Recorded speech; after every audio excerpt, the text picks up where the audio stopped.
Chers frères et sœurs mauriciens de l'île Maurice, de Rodrigue, d'Agaléga et de Chagos. La semaine dernière, nous avons causé le synode.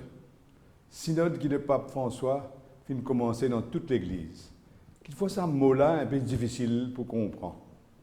Mais synode, il veut dire marcher ensemble. Et marcher ensemble, c'est pas, comment dire, un thème, ça, qui nous discute là, et puis ça nous oublie, nous prend l'autre. Marcher ensemble, c'est, comment dire, une démarche qui nous invite à faire. Marcher ensemble, ça veut dire une démarche, une décision pour suivre Jésus dans son chemin. Suivre-lui, faire-lui confiance, avancer. Et pas suivre-lui personnel, chacun dans son côté, dans ce petit coin. Non, mais faire-lui ensemble. Faire-lui comme un frère, comme une sœur. Et c'est ça, comment dire, un style de vie qui le pape François peut dire à nous, nous besoin adopter, nous besoin redécouvrir, parce qu'il est dans la tradition de l'Église, ça. Nous besoin redécouvrir. Pour nous capables de comprendre un peu plus facilement ce que ça veut dire, ça marcher ensemble là, le pape lui-même il servi 3 mots. Premier mot, c'est communion. Communion, qu'est-ce que ça veut dire? Ça veut dire vivre fraternel. Vivre fraternel veut dire que tous les frères et sœurs qui nous joignent dans l'Église, c'est un cadeau, ça. Nous devons accueillir les autres, parce que, pareil comme dans une famille, nous ne pouvons pas choisir que c'est là pour mon frère, que c'est là pour mon sœur. C'est, comment dire, un don que bon Dieu vient faire à nous. Jésus lui-même, quand il cause aux apôtres, il ne va pas dire ban qui m'a fait choisir, il dit ban qui t'a fait donne-moi. Il est reconnaissant envers mon Dieu Papa pour lui recevoir ces 12 apôtres là. Nous aussi, accueil nos frères et sœurs dans l'Église, c'est fondamental. Accueil les autres d'une manière simple, l'écoute, prend compte de la peine, marche ensemble, partage de fardeau, l'entraide, une solidarité. C'est même qu'on appelle vivre fraternel. Mais la communion n'est pas juste entre nous, ça. C'est la source de la fraternité, c'est dans la reconnaissance qu'il nous a pour bon Dieu Papa. Et vivre fraternel, ça veut dire découvrir que bon Dieu, il y a un papa pour chacun de nos bonnes frères et sœurs, pour chacun de ces bonnes membres-là. Et que Jésus, comment dire, nous grands frères, lui-même conduit à nous, montre-nous qui manière nous bien vivre si nous les bonnes garçons, bonnes filles, bon Dieu. Et puis, nous laisse-nous guider par l'Esprit Saint, l'Esprit de Jésus. La communion, c'est une manière de vivre ensemble tel que Jésus finit à prendre nous. Maintenant, les causes aussi leur participation. Pareil comme dans une famille, chaque membre de la famille, c'est un bon don, c'est un bon talent. Et chacun est capable d'apporter une petite contribution dans le service les uns des autres. Participation, ça veut dire chacun accepter pour prendre sa part de service qu'il a besoin de rendre pour la famille qui va vivre heureux et tranquillement. Service, vraiment, c'est le trait de marque de l'Église. Et Jésus lui-même finit de montrer nous ça. Étant le dernier jour sur la vie sur la terre, il finit de laver les pieds de ce bon disciple pour montrer nous qu'il lui-même, le Fils de Dieu, il finit accepter prendre cette position, cette manière de vivre d'un serviteur. Mais la participation, c'est aussi que tout bon service que nous avons pour rendre dans l'Église, comment participer dans la catéchèse, apprendre aux enfants le catéchisme, ou bien participe dans l'organisation et l'animation de la messe, de la liturgie, ou bien aussi occupe les pauvres, dans toute cette solidarité qui Caritas peut mettre sur pied pour les gens de misère, nous participons là-dedans. Et pour tout ça, bonne qualité de service-là, nous avons besoin de préparer nous. Et la participation veut dire aussi participer dans une formation qui offre pour nous capables d'accomplir nos services avec un élan, avec une bonne manière et surtout avec beaucoup de cœur. Alors, la participation veut dire rendre service et aussi se laisser former petit à petit. Enfin, troisième mot, c'est la mission. Le pape service à Mola pour cause sur marcher ensemble parce que l'Église n'est pas fait faire pour rester en place. L'Église est fait pour sortir. L'Église en sortie. Pour sortir, descendre au terrain, aller joindre Benjamin qui est dans l'Église, qui n'est pas dans l'Église, pour rencontrer. Une culture de la rencontre. Rencontre Benjamin. Intéresse-nous avec ce qu'ils ont pu vivre, cette difficulté, cette la joie. Participer. Vin ami, l'amitié sociale, comme dit le pape. Et aller joindre Benjamin, rencontrer les autres, et pas hésiter pour partager le trésor de l'Évangile. L'Évangile, c'est un trésor parce que c'est la bonne nouvelle qui, bon Dieu, Papa, il pardonne-nous tous nos bons péchés. Avant qu'il nous décide de demander pardon, il finit pardonner. Il demande-nous seulement accueille ce pardon-là avec une simplicité, une humilité. Accueille cette merveilleuse bonne nouvelle de la miséricorde de Dieu. Partage cela. Partage aussi tout ce qui nous est capable d'offrir. Offrir comme travail pour la justice, travail pour le respect des droits humains, qui nous travaillent ensemble pour la paix sociale, qui nous travaillent ensemble aussi pour le soin des plus démunis. Et à l'approche de Pâques, vos besoins pensent surtout à nos bonnes frères et sœurs toxicomanes qui vivent un enfer et à nos bonnes parents surtout qui n'ont plus connu quand ils sont capables de tourner, si tant il y a une souffrance là-dedans. Et alors, c'est ça la mission de l'Église. Partage ce trésor, l'Évangile, invite du monde à joindre Jésus, suivre ce chemin et travaille ensemble pour la justice et pour la paix. Et là, nous comprenons qu'ils marchent ensemble, veut dire marchent ensemble en communion, en fraternité, marchent ensemble avec un ressourcement dans la parole de Dieu qui montre-nous ce chemin-là, qui nous besoin, comment dire, lire, écouter ensemble, pour nous nourrir, laisse-nous guérir, laisse-nous convertir par la parole, et puis avance sur le chemin des hommes pour partage trésor qui nous est là.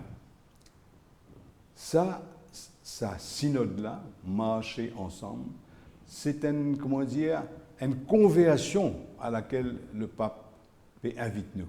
Et c'est la conversion qui nous besoin commencer durant sa carême-là. La conversion qui nous demande comme une grâce à la fête de Pâques. Une conversion qui peut demander nous certains efforts, bien sûr, mais qui peut conduire nous aussi à une grande la joie de participer avec la manière que Jésus tient là pour servir les autres, pour prier, bon Dieu, ce papa, et pour annoncer la bonne nouvelle. Vous avez grand la joie dedans, et c'est ça la joie de Pâques. C'est ça la vraie joie à laquelle nous tous finissons appelés. Merci.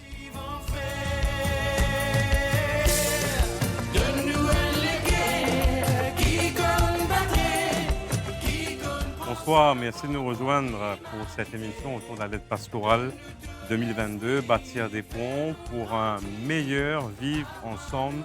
Cette lettre que nous confie l'évêque de Port-Louis, que nous avons entendu, Monseigneur Maurice Cardinal Piat, qui nous interpelle toute la société mauricienne, interpelle aussi l'Église. C'est l'heure de renouer le dialogue à tous les niveaux pour un meilleur vivre ensemble et pour le bien commun. Et parce que charité bien ordonnée commence par soi-même, eh bien l'évêque nous invite ce soir à marcher ensemble en Église pour la renouveler. C'est le thème de notre échange. J'ai la joie d'accueillir Priscilla Édouard, bonsoir, Bonsoir, Rodney. et Stéphane Langlois. Bonsoir Rodney. Alors, nous sommes donc rendus au dimanche des Rameaux. Dans une semaine, nous fêterons Pâques, qui est le sommet de la foi chrétienne. Il est bon donc, quand nous entrons dans cette semaine sainte, de se rappeler justement que cette mission de l'Église est de vrai pour le bien commun. La semaine dernière, nous avons commencé à évoquer cette thématique de la synodalité dans l'Église.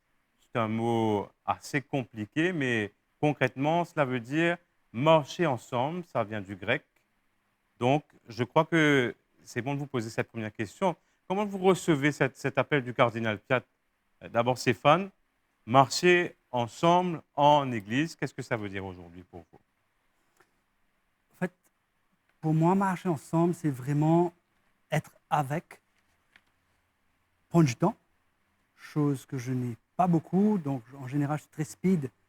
Donc, marcher ensemble, c'est d'abord marcher à la vitesse de l'autre, qui n'est pas simple, écoute, être avec. Donc, pas que avec ceux qui sont comme moi, mais peut-être ceux qui sont plus lents, où c'est plus compliqué. Et donc, vraiment, c'est les rejoindre, quoi. Marcher ensemble. Dans le synode, c'est être avec et pouvoir aider les autres, les supporter, les soutenir. Merci Stéphane. Et même question pour vous, Priscilla, marcher ensemble. Quelquefois, on dit qu'on est en train de marcher ensemble, mais quelquefois, on est en train de marcher members only. On est avec notre petit groupe, etc. On dit qu'on est en train de marcher ensemble. Et marcher ensemble avec ce synode qui est venu juste à point. Et l'évêque Péfénou reprend conscience que ce marcher ensemble, c'est, comme tu as dit, avec les autres, mais aussi avoir un temps d'arrêt, de retourner, regarder à l'arrière, qui est avec nous, qui est sur la route avec nous, qui s'en a fait une blessure, comment s'arrêter, les écouter, et les remettre en route. Et je crois que c'est ça, ce marcher ensemble, avec ce cœur compatissant, miséricordieux que le Seigneur nous demande d'avoir aussi dans ce marcher ensemble. Ce synode a commencé, est en cours. On écoute tout le monde est sondé sur la manière dont l'Église fonctionne. Est-ce qu'on marche ensemble? Vous avez fait l'expérience de ce temps de conversation. Comment vous avez vécu ce temps, Stéphane? En fait, le marche ensemble, pour moi, c'est vraiment s'arrêter, comme tu as dit, Priscilla. Donc, c'est vraiment s'arrêter, c'est prendre le temps de se dire, mais qu'est-ce que l'Église, qu'est-ce que moi je veux? C'est quoi ma destinée? C'est quoi ma destination de ma vie? Donc, si avec ce but, on peut se dire, on peut aider les autres aussi, à se dire, le but, c'est la vie éternelle. Jésus est mort en disant, vous allez ressusciter, vous allez rejoindre mon Père. Pour moi, c'est ça le but. Donc, avec cette destination, se dire, je vais peu importe le chemin, pourvu qu'on y arrive. Donc, pour moi, c'est un peu ça la finalité de la chose. Donc, toute ma vie doit être centrée vers la fin de ma vie, quoi. Priscilla, vous êtes très impliquée dans ce synode, dans cet exercice, on va dire, de grande écoute dans toute l'Église. Et ce qui ressort justement, c'est cette soif du pape d'abord, hein, qui parle vraiment avec des mots très forts pour dire que voilà, il est l'heure donc que toute cette Église, prêtres religieux, religieuses, laïcs, apprennent à marcher ensemble. Est-ce que ça veut dire aussi que voilà, à ces moments, on s'est perdu un peu en chemin, on a laissé les uns les autres de côté? Est-ce que vous ressentez ce besoin aujourd'hui de prendre le temps pour que tout le monde puisse arriver ensemble à destination, marcher ensemble? Je crois que le pape nous donne cette orientation-là. C'est important de redémarrer, de revoir sur ce chemin-là. Et qui est devant? C'est le Christ. Quelquefois, nous pouvons centrer nous sur nous-mêmes, sur l'organisation de l'Église, est-ce que tout marche bien, etc. Et sur cette route, on oublie la personne qui nous dit nous, mettez-nous en route. C'est le Christ lui-même. Donc, ressentez sur Jésus-Christ, sur ce qu'il a à dire, de l'écouter, écouter son esprit qui est à l'œuvre et voir aussi, pour pouvoir, je crois qu'arrive à un certain moment dans notre Église, il est important qu'il nous passe, nous, les temps aussi, rendre grâce pour tout ce qui nous peut faire déjà comme marcher ensemble.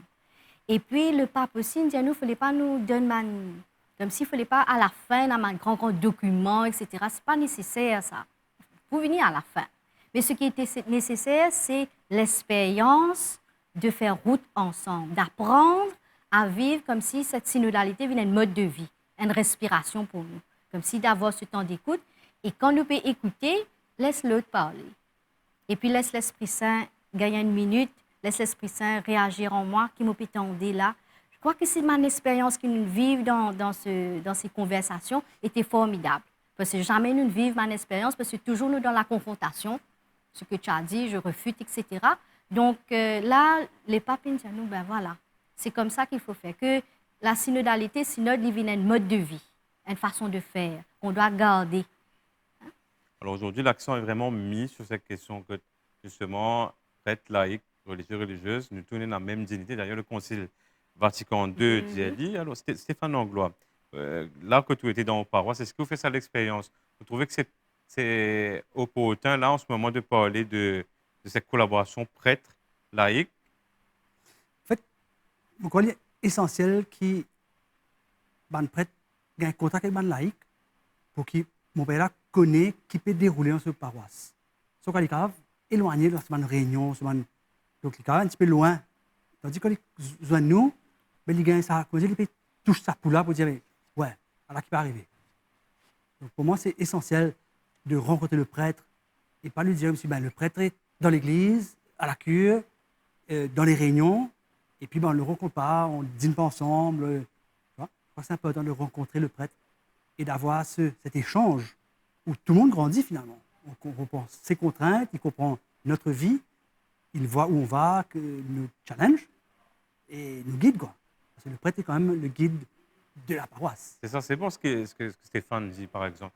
On ne peut pas imaginer, par exemple, le pape dit comme ça, il ne faut pas que le prêtre soit le seul patron de la baraque, mais il faut pour autant casser la baraque et imaginer, rêver d'une église sans prêtre. Est-ce qu'on peut faire sans Priscilla Edouard? Non, je ne crois pas qu'on peut faire sans, parce qu'on a besoin des bergers, et des personnes qui nous guident. On doit avoir des collaborateurs qui avec mon père là, pour capable pas diriger, mais amène-nous vers le Christ. Donc, le prêtre, il représente ce Christ-ci, qui est là, qui donne nous les sacrements, etc. Et moi, un prêtre, pour moi, c'est le bon berger. Le bon berger qui est là, qui a le rôle de ce brebis égaré, qui n'est pas pour rester dans ce lac pour le brebis égaré. Il a besoin d'une église en sortie, il commence par le prêtre aussi, par les laïcs qui sont responsables aussi. Donc, on parle toujours de cette église en sortie. Donc, le prêtre, il a besoin en sortie avec nous, pour nous. Et nous aussi, nous avons besoin d'avoir ce cœur compatissant, miséricordieux pour ce prêtre. Il a besoin de comprendre lui aussi. Alors, Stéphane Langlois, aux paroisses, c'est la paroisse de Tamarin, que dans beaucoup de paroisses, en ce moment avec la COVID, c'est vrai, nous imaginons qu'il y a une restriction finit un peu mettre la vie paroissiale en parenthèse, mais curieusement, heureusement, il y a aussi une initiative très concrète que laïque, avec ban prêtre, finit partage justement la charge pastorale. Exact. Est-ce que tu es capable de dire un peu qui une expérience qui se fait vivre en ce moment de sa marche ensemble? En fait, pour la Noël, le prêtre nous a demandé, vu que l'église, avec que 50 personnes, ne peut pas fonctionner, il nous a dit, au lieu de faire une messe et avoir que 50, de démultiplier et d'avoir 25 célébrations. Donc, dans les paroisses, dans les maisons, on a accueilli 50 personnes pour célébrer Noël ensemble. Donc, c'est la décoration du lieu, l'organisation ensemble. Pas comme si celui qui recevait, qui faisait tout. C'est vraiment ensemble. Et ça a créé donc 25 lieux où on a célébré ensemble à la même heure, donc c'est à 18h, la messe, enfin la célébration, donc la naissance de Jésus. Donc ça fait 1250 personnes chez Tamarin et Viennois qui ont vécu la célébration ensemble. Et aussi, il y a eu... peut continuer à... Là, pendant le carême, il y a eu les 40 heures, où il y a eu 7 lieux qui ont été identifiés et où on a demandé à des gens d'animer pendant 2 heures, des 40 heures, pour permettre à la paroisse des paroissiens de faire ce chemin de 40 heures sur 7 lieux. Donc vraiment un peu comme Saint-Jacques-de-Compostelle, où il y a 7 lieux avec des stands, tout ça. C'était bien. Extraordinaire. Extraordinaire. Alors, Priscilla Edouard, question pas poser en tant que madame, justement. On dirait, moi, tu es là, responsable d'un département dans le service de Sénat catéchèse. Récemment, là, ban prêtre du clergé catholique, vous êtes fait vivre une retraite qui fait prêcher par deux madames de Lichang, qui est dans l'émission de la semaine dernière, et aussi Sœur Sylviane Françoise. François met l'accent justement sur le rôle de la femme. Est-ce que la femme aussi a un rôle de frontliner, vous jouez dans l'Église? Oui, définitivement. Parce que déjà, c'est une femme à l'ombre. Parce que la catéchèse, c'est quelque chose qui est vraiment à l'ombre. Pas trop trouvé, ça madame là. Et qui peut parfois, il y a madame qui quitte le travail, finit le travail, et puis peut vis-à-vis faire la catéchèse, et puis retourne travailler. Donc, c'est madame qui peut donner à fond dans la catéchèse, dans la transmission de l'évangile. Et je crois que de plus en plus, il y a... Madame qui peut former aussi, c'est important. Qui peut parce former. Que quand on cause ban laïque, à cela, prêtre, c'est vrai, c'est former, l'évêque, mais beaucoup de laïcs à cela, je fais une formation. Oui, on a des formations en théologie. Nous-mêmes, nous suivons une formation de presque 3 ans en théologie. Et la majorité, c'était une femme qui était là. Et aujourd'hui, dans le service diocésain de la catéchèse, on est à... Toutes les responsables sont des femmes. Il n'y a que le prêtre qui est homme chez nous et Christian aussi qui est avec nous. Il n'y a que 2 hommes. Et tout le monde, nous là, pour être responsable de la catéchèse. Mais je crois que de plus en plus, je crois que il faut toujours fonctionner ça. Parce que la femme, il y en a toujours, si il y a une femme comme si dans la paroisse, là que nous pouvons vivre, il n'est pas pareil. Okay? Donc, besoin de cette, comme Marie, elle était là pour son oui, et il est important. Mais la femme a besoin de gagner encore plus de responsabilités. Plus de responsabilités et le besoin d'être reconnue pour ce qu'elle est, pour ce qu'elle fait aussi. Donc, ça vient de petit à petit.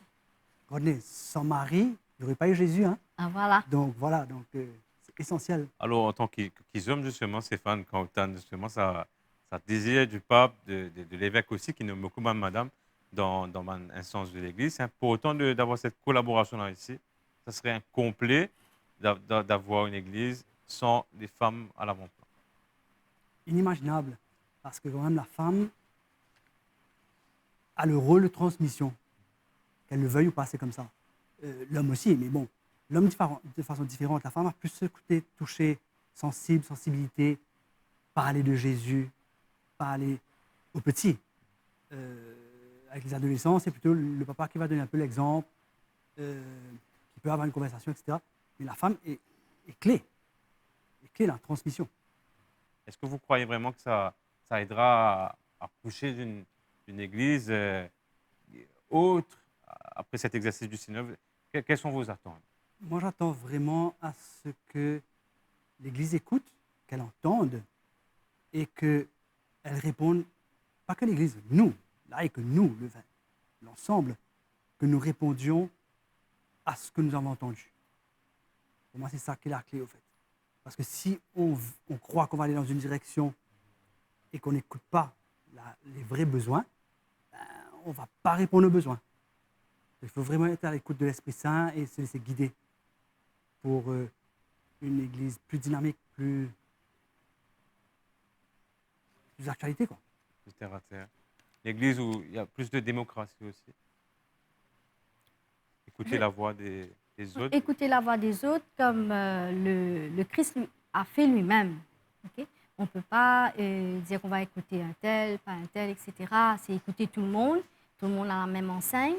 Mais il est important aussi qu'il y ait un nouveau leadership dans l'Église. La façon de lead, c'est à la façon de Jésus-Christ. Hein, ne pas faire autrement. C'est prendre sa pédagogie, la façon qui soigne les blessures, les guettements du monde, etc. Je crois que c'est important. Et le pape, il dit, besoin, dans l'évêque, dans sa lettre pastorale, il dit un leadership de service qui amène créativité, participation, qui apporte aussi la délégation. Donc, c'est très, très important ça. Et pas seulement un leadership qui écrase, mais qui apporte plus de personnes à participer, à marcher ensemble. Merci beaucoup, Priscilla Edouard et Stéphane Langlois, d'être venus nous entretenir sur cette lettre pastorale, sur ce que vous ressentez, sur ce besoin d'écouter. Je crois que cet appel a été lancé. Je vous recommande donc cette lettre pastorale du cardinal Maurice Piat, évêque de Port-Louis, Bâtir des Ponts, pour un meilleur vivre ensemble à l'île Maurice, aujourd'hui dans l'Église, aujourd'hui.